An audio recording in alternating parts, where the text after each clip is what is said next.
नमस्कार शुभ सकाळ जय जगन्नाथ मु संजय न्यूज खबर चैनल आपण मानक स्वागत जनाऊँगी एमतीका प्रतिदिन नुआ नुआ खबर पाइबा चैनल टी सब्सक्राइब करके रखु पकाइबा प्रथम खबर ओडिशा रे 5 दिन प्रबल वर्षा राज्यर विभिन्न जिले में वर्षा लगी रही सेप्टेम्बर 15 तारिख जाए राज्यर विभिन्न जिले में बिजुली घड़घड़ी सह प्रबल वर्षा होबार संभावना रही एने सूचना देते भुवनेश्वर स्थित आंचलिक पाणीपाग केन्द्र आसंता 24 घंटा मध्य राज्यर 3टी जिला को प्रबल वर्षा पर येलो वार्निंग जारी करा जायछि।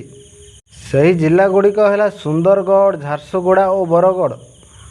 सेप्टेम्बर 11 और 12 तारिख मध्य बिजुली घड़घड़ी सह प्रबल वर्षा पर 8 जिला को ऑरेंज वार्निंग जारी करा जायछि। सही जिला गुड़िक है केन्दुझर मयूरभंज बालेश्वर भद्रक केन्द्रापड़ा जाजपुर जगतसिंहपुर और कटक। खबर सुभद्रा योजना लगी आधार कार्ड सेंटर को आसीथिबा महिलांकठू नेउछति मन इच्छा टंका। राज्य सरकार महिला विकास लगी आनिथिबा सुभद्रा योजनार आवेदन आरंभ हो जाइछि। आवेदन बेले आधार कार्ड रे मोबाइल नंबर अपडेट करने सह संशोधन करने लगी आधार कार्ड सेंटर रे सकाळ संध्या जाए महिला असंभाल भिड़ लगी रोचे। यार सुजोग नहीं पुरुषोत्तमपुर में आधार कार्ड सेंटर रे गरीब श्रेणी महिला मानक ठारू अधिक लेखाएं टंका नेउथिबार अभियोग होइछि। मोबाइल लिंक ठिकाना संशोधन बायोमेट्रिक संशोधन और नूतन आधार कार्ड करने लगी मन इच्छा 200 ठारू 500 टंका पर्यंत जोर जबरदस्त आदाय करुछंती।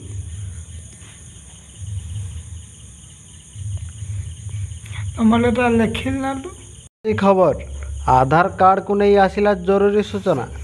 भारतीय एकक परिचय प्राधिकरण पक्षर आधार कार्ड को नहीं एक जरूरी सूचना देइछंती। जहाँ मुताबक जदि आपणक आधार कार्ड 10 वर्ष पुराणा तेबे ताहाको सेप्टेम्बर 14 2025 पूर्वर ऑनलाइन अपडेट करने आवश्यक। अर्थात मागणारे आधार कार्ड अपडेट पाई आपणक पाखरे 5 दिन समय बाकी अछि। यही समय सीमा पर जदि आपण आधार कार्ड अपडेट करती तेबे आपण को 50 टंका चार्ज देवाक पड़ो। UIDAI पक्षर मागणा आधार कार्ड अपडेट समय सीमा सेप्टेम्बर 14 2024 पर्यंत वृद्धि करा जायथिला। परवर्ती खबर मंकीपॉक्स पाई राज्य मानक जारी है नियमावली।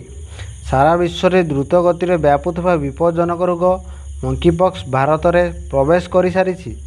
जड़े विदेश फेरंता युवकों ठारे मंकीपॉक्स भूताणु चिन्हट होइछि। या परे केंद्र सरकार सतर्क होई राज्य मानक गाइडलाइन जारी करिसेंती।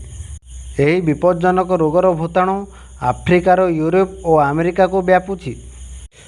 अन्य पक्षरे केंद्र सरकार समवार राज्य और केंद्र शासित अंचल गुड़ी को गोष्ठी स्तर में मंकीपॉक्सर समस्त संदिग्ध रोगी को स्क्रीनिंग और परीक्षा करिया पई उभय संदिग्ध निश्चित रोगी डाक्तरखाना आइसोलेशन सुविधा चिन्हट करने को परामर्श देइछंती।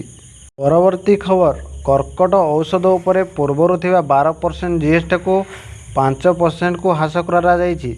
कैंसर चिकित्सा पाई व्यवहार होता औषध उपरे जीएसटी 12% रु 5% को कर दि जायछि।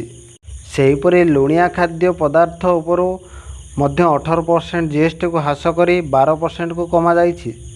एथिसह स्वास्थ्य और जीवन बीमा उपरू जीएसटी प्रत्याहार नहीं बहु दाबी होइथिबा बेले एने सुपारिश करने को केतेक मंत्री को एक गोष्ठी मध्य करा जायछि। परवर्ती खबर चाषी को खाता को आसिला पैसा। आरंभ है सीएम किसान योजना। चाषी को अकाउंट को आसिला 2000 टंका।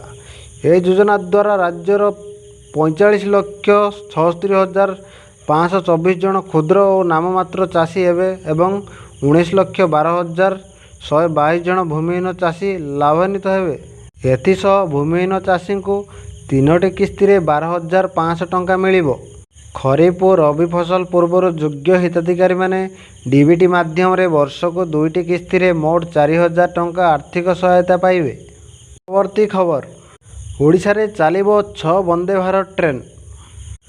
पूर्वतट रेलवाईर महाप्रबंधक परमेश्वर पोंक्वाल आज विधानसभा कार्यालय प्रकोष्ठ में केंद्र रेल मंत्रालय पक्षर मुख्यमंत्री मोहन चरण माझी को भेटी आगामी 15 तारिख रे यशस्वी प्रधानमंत्री द्वारा ହେଉଥିବା ବନ୍ଦେ ଭାରତ ଟ୍ରେନ୍ ଶୁଭାରମ୍ଭ ସମାରୋହରେ ଯୋଗ ଦେବା ପାଇଁ ନିମନ୍ତ୍ରଣ କରିଛନ୍ତି। କେନ୍ଦ୍ର ରେଳମନ୍ତ୍ରୀ ଅଶ୍ୱିନୀ ବୈଷ୍ଣବଙ୍କ ମୁଖ୍ୟମନ୍ତ୍ରୀଙ୍କୁ ଏଥି ନିମନ୍ତେ ସ୍ୱତନ୍ତ୍ର ନିମନ୍ତ୍ରଣ ପତ୍ର ଓ ଚିଠି ମାଧ୍ୟମରେ ଅନୁରୋଧ କରିଛନ୍ତି। ଚଳିତ ମାସ 15 ତାରିଖରେ ପ୍ରଧାନମନ୍ତ୍ରୀ ନରେନ୍ଦ୍ର ମୋଦିଙ୍କ ଦ୍ୱାରା ଦେଶରେ 10ଟି ନୂତନ ବନ୍ଦେ ଭାରତ ଟ୍ରେନ୍ ଚଳାଚଳର ଶୁଭାରମ୍ଭ ହେଉଛି। ତନ୍ମଧ୍ୟରୁ ଓଡ଼ିଶା ମଧ୍ୟରେ 3ଟି ଟ୍ରେନ୍ ଚଳାଚଳ କରିବ। ଖବର ରାଜ୍ୟରେ ବ୍ୟାପିବାରେ ଲାଗିଛି ବାର୍ଡ ଫ୍ଲୁ। ରାଜ୍ୟରେ ଏବେ ବାର୍ଡ ଫ୍ଲୁ ରୋଗରେ କୁକୁଡ଼ା ଆକ୍ରାନ୍ତ ଖବର ମଧ୍ୟରେ କେନ୍ଦ୍ରାପଡ଼ା ଡେରାବିଶ ଅଞ୍ଚଳରେ କିଛି ଚାଷୀଙ୍କଠାରେ ଲକ୍ଷଣ ଦେଖାଯିବାରୁ କିଛି କୁକୁଡ଼ା ଚାଷୀଙ୍କୁ ନିଜ ଘରେ କ୍ୱାରେଣ୍ଟାଇନ୍ରେ ରହିବାକୁ କୁହାଯାଇଛି। ସ୍ୱାସ୍ଥ୍ୟ ବିଭାଗର ଅଧିକାରୀମାନେ ଚାଷୀଙ୍କ ନମୁନା ସଂଗ୍ରହ କରି ସେମାନଙ୍କୁ ଘର କ୍ୱାରେଣ୍ଟାଇନ୍ରେ ରହିବାକୁ ନିର୍ଦ୍ଦେଶ ଦେଇଛନ୍ତି।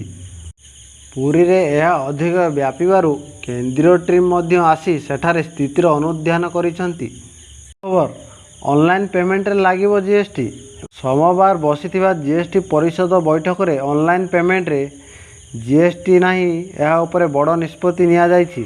ଡେବିଟ୍ ଏବଂ କ୍ରେଡ଼ିଟ୍ କାର୍ଡ଼ ମଧ୍ୟରେ 2000 ଟଙ୍କା ପର୍ଯ୍ୟନ୍ତ ଛୋଟ ଅନଲାଇନ୍ କାରବାର ପାଇଁ ବିଲ୍ ଡେସ୍କ ଏବଂ ସିସି ଏଭେନ୍ୟୁ ଉପରେ ପେମେଣ୍ଟ ଏଗ୍ରିଗେଟର ଉପରେ 18% ଜିଏସ୍ଟି ଲାଗୁ ହେବାର ଘୋଷଣା ଉପରେ ଆଲୋଚନା ହୋଇଥିଲା। କିନ୍ତୁ ଏ ସମ୍ପର୍କରେ କୌଣସି ନିଷ୍ପତ୍ତି ନିଆଯାଇନାହିଁ ବୋଲି ବର୍ତ୍ତମାନ ଫିଟମେଣ୍ଟ କମିଟି ପକ୍ଷରୁ କୁହାଯାଇଛି। ଅର୍ଥାତ୍ ବର୍ତ୍ତମାନ ପାଇଁ ଏଗ୍ରିଗେଟ ମାନଙ୍କୁ 2000 ଟଙ୍କାରୁ କମ୍ ନେଣଦେଣ ଉପରେ କୌଣସି କର ଦେବାକୁ ପଡ଼ିବ ନାହିଁ। ପରବର୍ତ୍ତୀ ଖବର ଭୁବନେଶ୍ୱରରେ କମିଲା ସୁନାର ଦର। ଆଜି ଭାରତୀୟ ବଜାରରେ 22 କ୍ୟାରେଟ୍ ସୁନାର ଦର 10 ଗ୍ରାମ ପ୍ରତି 66,770 ଟଙ୍କା ହୋଇଥିବା ବେଳେ 24 କ୍ୟାରେଟ୍ ସୁନାର ଦର ଗ୍ରାମ ପିଛା 72,840 ଟଙ୍କା ରହିଛି। ସେହିପରି ଭୁବନେଶ୍ୱରରେ 22 କ୍ୟାରେଟ୍ ସୁନାର ଦର 66,770 ଟଙ୍କା ରହିଥିବା ବେଳେ 24 କ୍ୟାରେଟ୍ ସୁନାର ଦର 72,840 ଟଙ୍କା ହୋଇଛି।